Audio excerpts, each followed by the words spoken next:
Garo kaya pa di nagdududa ako na si misis ko may lalaki pa di? Oh shit!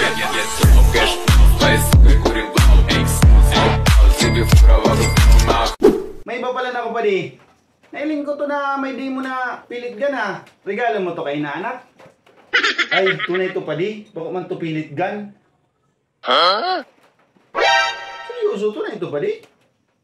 Ayun pa di, in-order ko pa to sa Germany. Kaya pag sa motor ko pa di, gusto mo mailing? Garo kaya pa di nagdududa ako na si misis ko may lalaki pa di?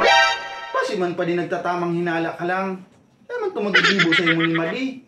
Kaya nga niya ako pa di nagpasiguro sin Badil, tapag nagkataon talaga, tutudasong ko talaga. Imposible ito magibo sa imo ni Madi.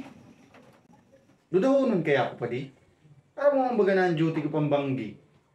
Huwag pamati ko, may nagsasalisi sa kuya. Ay man siguro sa imo kaya mapirsa si Madi. Kaya ni-style ko baga pa di, nagpakabit ako sin sekreto ng CCTV sa balay. Kaya ito pa review ko kay Brad. Pag naraman ko talaga kung sino yan na lalaki. Dila lang sa danwara latay pa di. Nangyari sa mo pa di. Itrangkaso kaya talaga ako pa di. Mahuli mo na ako pa di. Ingat pa di, balitaan ko na lang ikaw.